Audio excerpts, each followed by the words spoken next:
Olá pessoal, nesse vídeo nós vamos falar sobre estruturas condicionais em Python.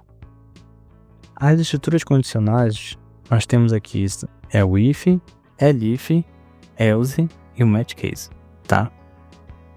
Olha só, eu tenho aqui uma imagem tentando representar como é o funcionamento do nosso algoritmo atualmente, né? Bem, esse símbolo aqui verde é basicamente o início do algoritmo, tá? E aí a gente faz algum tipo de processamento e depois o algoritmo encerra.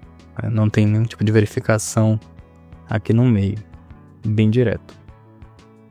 Agora nós vamos ver os algoritmos com condicionais, vamos colocar condicionais, estruturas condicionais no algoritmo. Então a ideia é fazer com que os algoritmos se comportem assim, ó. Vamos iniciar o algoritmo, certo? Durante o processamento nós poderemos colocar alguns testes. E aí esses testes eles poderão nos dar uma resposta, ou verdadeira ou falso, tá? Se o teste for verdadeiro, o teu algoritmo ele vai tomar um determinado caminho. Se o teu teste der falso, tá? O teu algoritmo ele vai seguir por um outro caminho, tá? Então olha só, seria ótimo ter um programa que recomenda roupas baseadas no clima. Ele precisa tomar decisões como está frio, vista o casaco, ou está quente, use roupas leves. Estruturas condicionais são essenciais para isso. Então repara que nesse exemplo aqui, ó, há uma pergunta a ser feita, tá? Então imagina que o programa pergunta, tá frio? Aí a resposta é sim, está frio, então verdadeiro. Então vista um casaco, né? Ou se a resposta der falso, está frio? Não está frio. Então ele vai te dizer, use roupas leves. Então repara que houve uma verificação dentro do algoritmo, né? E baseado na resposta, o nosso algoritmo vai ter uma determinada saída. Então vamos começar vendo a utilização do if, tá? Que seria o condicional se. Vamos ver esse exemplo aqui. O engenheiro ambiental está monitorando a qualidade da água de um rio. Ele deseja saber se a água está ácida, ou seja, se o pH é menor do que 6. Crie um programa que receba o valor do pH e informe apenas se a água está ácida. Tá? Então vamos receber o valor do pH e informar se a água está ácida. Caso contrário, o programa não precisa mostrar nenhuma mensagem. Então vamos lá. Primeiro passo, vamos criar uma variável que recebe o pH. Vamos chamar a função input, converter para float e guardar o resultado na variável pH. Aí agora nós vamos fazer o teste, né? Igual nós comentamos lá em cima. Então se a nossa variável pH ou é menor do que 6, aí nós temos que dizer que a água está ácida. Então pedimos, conforme ele pediu aqui, ó, receba o valor do pH, recebemos. Aí nós temos que fazer o seguinte, ó, temos que verificar se o pH é menor do que 6. Então tá aqui, estamos verificando, o pH é menor que 6, né? Podemos colocar assim, o pH é menor que 6, né? Esse foi o teste, essa foi a pergunta. O pH é menor que 6? Sim. O programa vai dizer, a água está ácida. Vamos testar? Vamos botar pH 4. A água está ácida. Aí o outro requisito que a questão pede é, caso contrário, né? Se a água não for ácida, o programa não precisa mostrar nenhuma mensagem. Então agora vamos colocar um pH que seja 8, por exemplo, ou seja, maior que 6, né? Pronto, não imprimiu nada. Não tem nenhuma mensagem. Então bem simples, vamos fazer um teste. Se ele der verdadeiro, ele executa o bloco que está aqui dentro do if, tá? Aí já deixando claro o seguinte, ó. Como que eu sei que eu estou no bloco do if, né? Então repara que a linha 4 tem uma tabulação aqui, né? Então, eu vou tirar aqui. Essa tabulação indica que esse trecho de código faz parte desse if, tá legal? Isso é importante na linguagem Python manter essa indentação para ele entender os blocos, certo? Vamos ao próximo exemplo aqui, utilizando o uso do if-else. Vamos ao nosso exemplo. O engenheiro ambiental está verificando se o nível de um reservatório de água está adequado para o abastecimento. O reservatório deve estar cheio o suficiente, com pelo menos 50%. Caso contrário, é necessário acionar um alerta para reabastecimento. Aí vamos lá, o que ele está pedindo para que nós façamos? Crie um programa que receba a porcentagem de ocupação do reservatório e informe. Então repara a dica que ele já deu, né? Nós temos que receber a porcentagem de ocupação do reservatório. Aí, o que a gente vai ter que informar, né? O que a gente vai imprimir? O reservatório adequado ou uma atenção. Quando que o reservatório vai estar adequado? Se a ocupação for maior ou igual a 50. E se não for? Então a gente vai imprimir a atenção, reabastecimento necessário, tá? A primeira coisa é receber a ocupação. Então vamos lá. Vamos criar uma variável chamada ocupação. Aí vamos chamar a função input. Pedir para a pessoa digitar a ocupação do reservatório.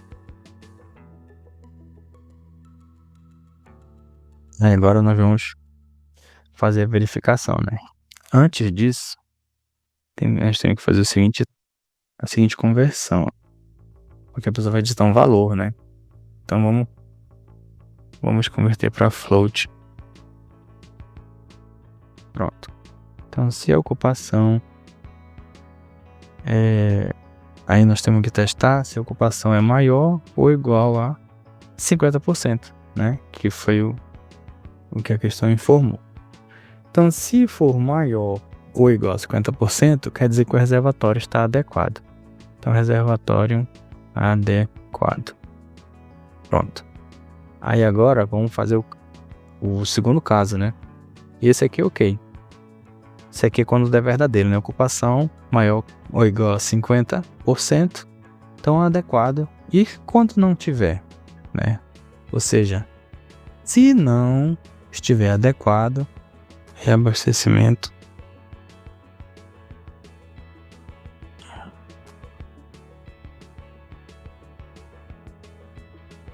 necessário. Pronto. De acordo com o que ele pediu, né? Então vamos testar?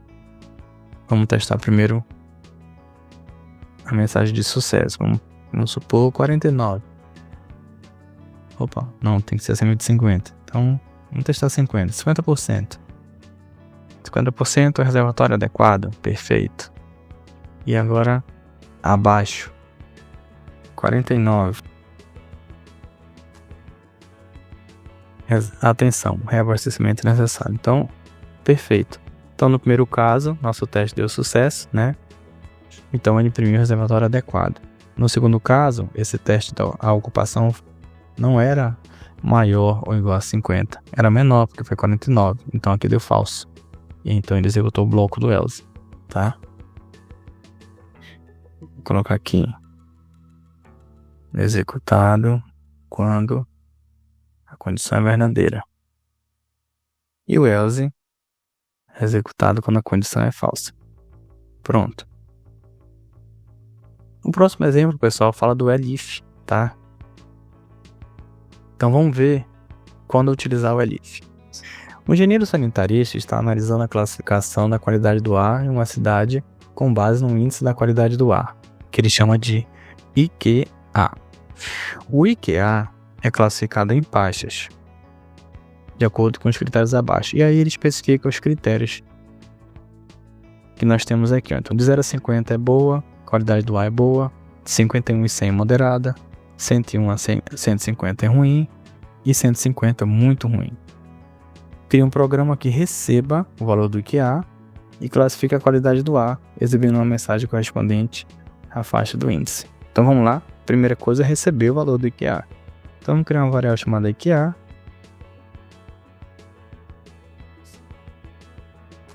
Vamos converter para float, o valor que o usuário vai digitar. E agora nós vamos fazer os testes, né? Então, de acordo com o primeiro critério, o IQA ele tem que estar entre 0 e 50. Então, vamos botar assim, ó, o IQA tem que ser tem que estar entre 0 e 50 para ser considerado boa. Então,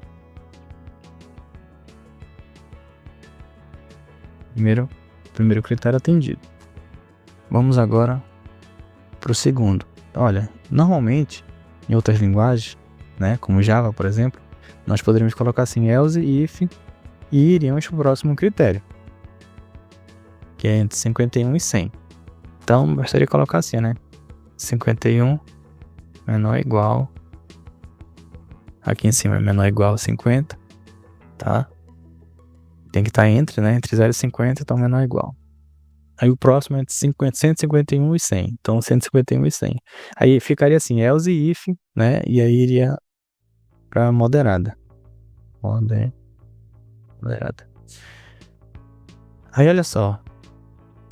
A única diferença é que em Python a gente vai juntar o else com if, tá? Então, quando nós tivermos mais de uma condição para verificar, né, como é o caso dessa questão, nós iremos utilizar o elif, tá? E iremos continuar fazendo os blocos dos ifs, tá legal? Então vamos ao próximo aqui, ó. Como ainda tem critérios lá em cima, o próximo, o IKEA, tem 101 e 150. 101 e 150. Aí ele é considerado ruim. Aí agora vamos ao último caso, tá? Quando ele estiver... Quando o IKEA for maior que 150. Ele é considerado muito ruim.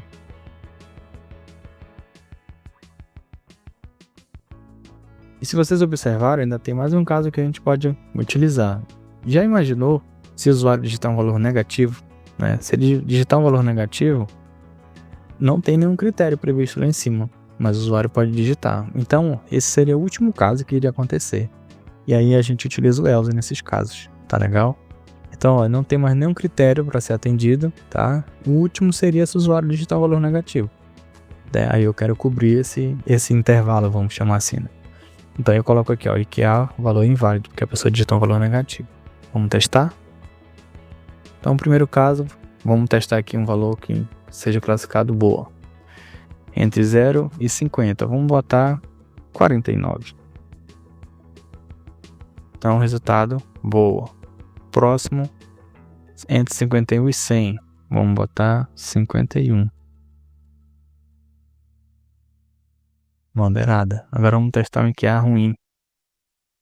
Vamos botar 149.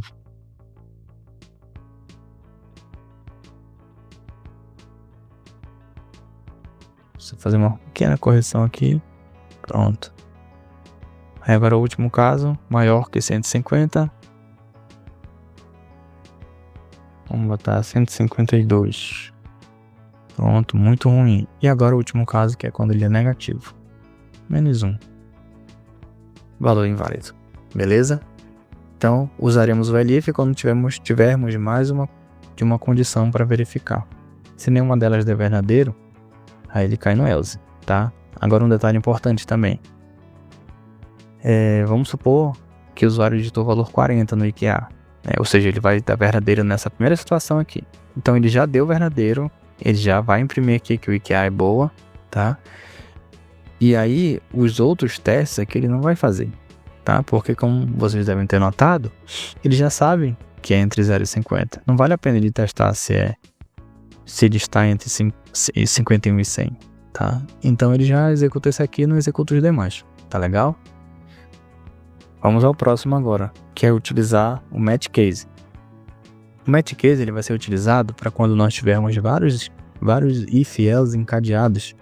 E aí, para deixar o código mais bonito, mais elegante, melhor dizendo, nós utilizaremos o match case, certo?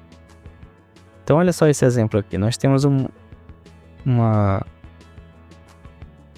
pedido para o usuário digitar aqui se ele vai fazer a operação de soma, subtração, multiplicação e divisão.